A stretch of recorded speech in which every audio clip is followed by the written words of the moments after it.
Welcome back to Black Movie Recaps. Today I'm going to show you an action vigilante crime drama film from 2014 titled The Equalizer. This is a spoiler content. Watch out and take care. Robert McCall gets up early to go to work at Home Mart. McCall has an OCD that makes him time everything he does, from getting ready for work to just washing the dishes.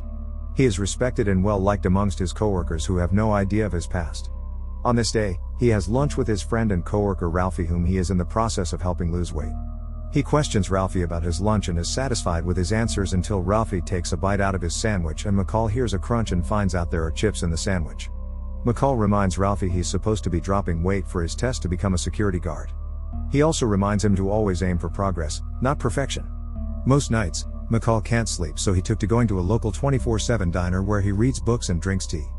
He is currently reading The Old Man and the Sea.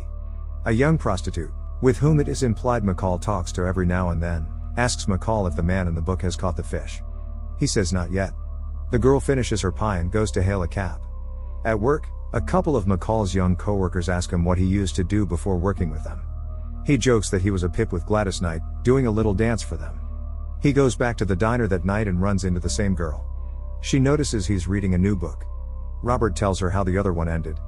As they are talking, a limo pulls up across from the diner. She then gets a call from her pimp, Slavy. He tells her she has a client, which is the man in the limo. She tells her pimp she doesn't want to work with this client because she finds him disgusting, but her pimp ignores her feelings and tells her to go to work. The car door opens to reveal an obese man waiting for the girl. Reluctantly, she goes outside and joins him. The next night, McCall finds the girl at the diner, but she has a bruise on her face and gives her a donut that he got from work. Nervous, looking for a quiet voice, she decides to break their usual protocol and sits with him at his table. She introduces herself as Terry, although she later tells him her real name is Alina. She hands McCall a CD that she recorded of herself singing, hoping to get his opinion later. She aptly deduces that McCall has been recently widowed and still feels lost without his wife. McCall confirms she guessed right, and reveals that his reading habits are inspired by a reading challenge that his wife couldn't finish. The two of them leave the diner talking and walking for a while. As they're about to part ways for the night, a car pulls up to them. It is Slavy and his driver Tevi. Slavy gets out and slaps Alina. McCall considers interfering but is called off by Alina. McCall notices Tevi has a gun in his hand. Slavy walks over to McCall and hands him a card for his business and suggests he picks another girl. McCall looks at the car in a friendly manner as they leave.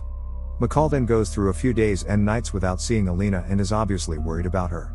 One night, he learns from the diner's manager that Alina is in the ICU after being beaten badly.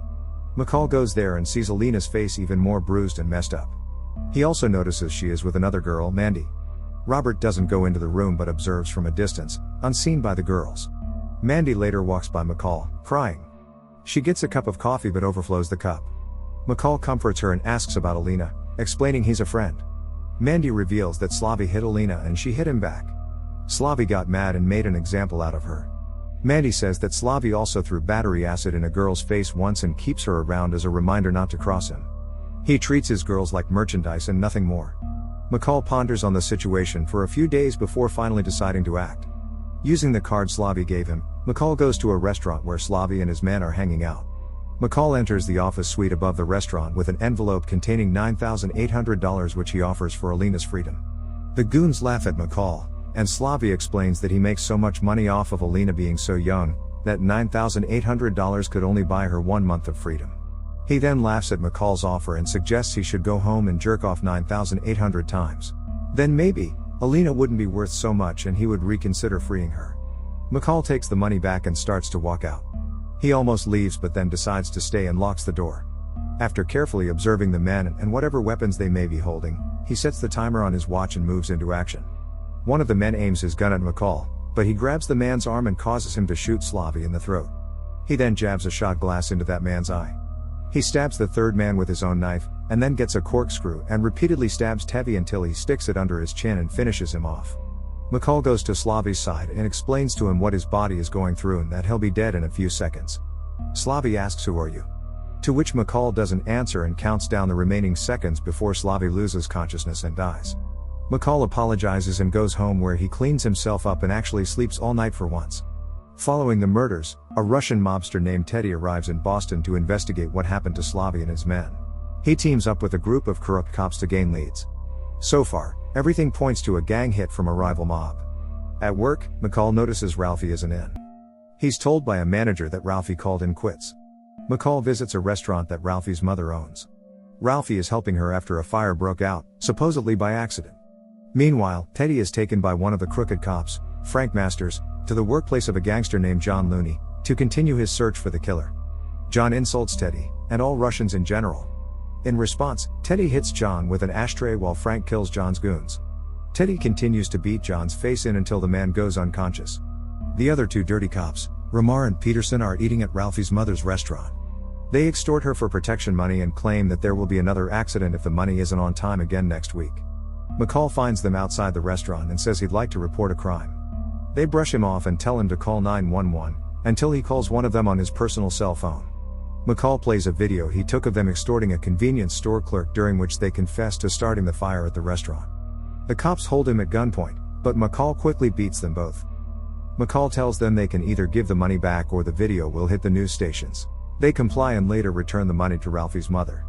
Soon after, McCall is seen playing baseball with his coworkers when Ralphie shows up in a security guard uniform, having passed his test. Back at work, Robert goes to see Jenny, a cashier, for a refund when he notices she's dealing with a man silently committing robbery at gunpoint. McCall calmly comes over and gives him the money. The crook also demands Jenny's ring, which was her mother's. She tearfully hands it to him. McCall observes several details of the man, like his tattoos and his clothes. He considers making a move but doesn't, since children are entering the store and could get harmed in the process. McCall instead follows the man outside and gets a good look at the car plates on his ride. The cops inform them that this was part of a string of robberies from the same man. McCall then goes to get a sledgehammer off a rack.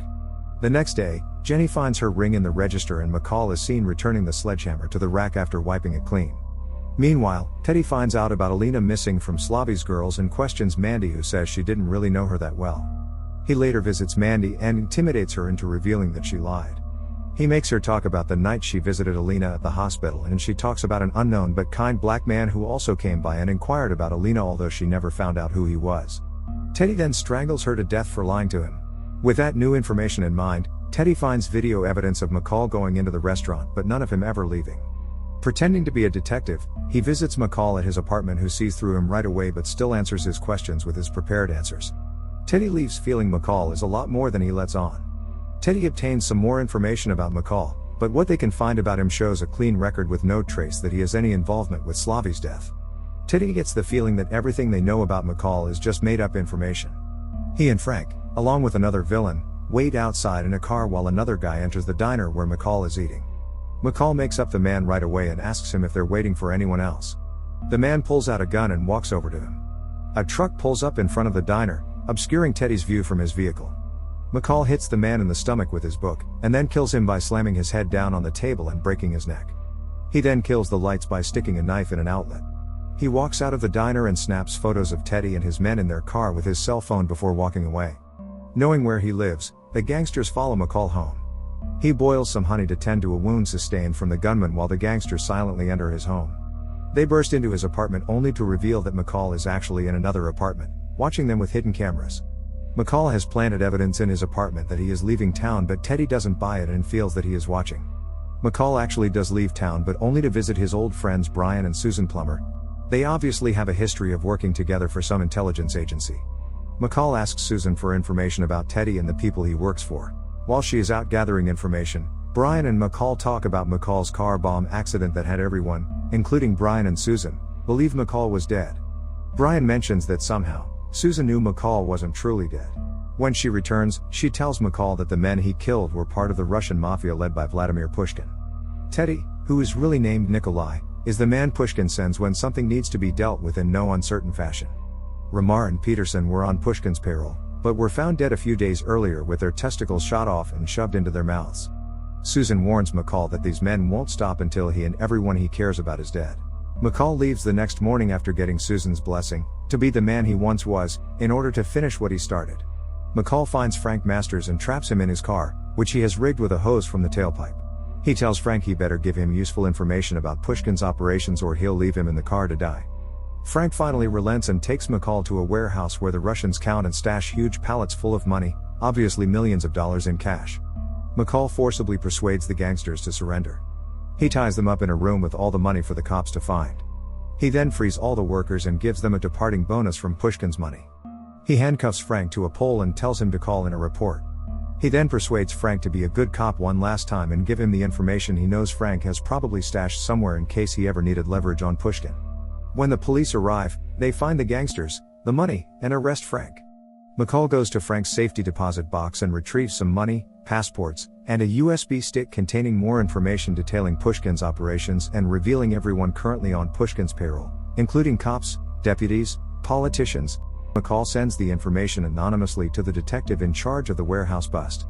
McCall also finds one of Pushkin's oil tankers and blows it up along with several trucks and a warehouse. Teddy calls in a team of assassins from Russia to help him track down and take out McCall. As he's having dinner with the team leader goes to the bathroom. A few moments later, McCall sits in front of Teddy and drops the bloody sunglasses from the team leader, letting Teddy know he won't come back. The two have a conversation in which Robert tells Teddy that he knows exactly who Teddy is and offers him a chance to stop everything before Robert finishes the job and takes out the entire organization. Teddy refuses the offer and arrogantly lets Robert know that he truly doesn't matter to him. Robert leaves the table after implying that he's not afraid to keep going. Teddy gets a call from Pushkin, but he ignores it. Teddy finds a picture of Robert coming out of work with Ralphie and finally feels he has found a pressure point on McCall. Two of Teddy's men take Ralphie, Jenny and other Home Mart employees hostage, with the threat that they will kill them unless McCall meets Teddy where he blew up the tanker. The villains track his cell phone and await his arrival. When he doesn't show at the meeting place near the blown-up oil terminal, the henchmen in Home Mart prepare to execute one of McCall's co-workers. Music suddenly begins playing over the intercom.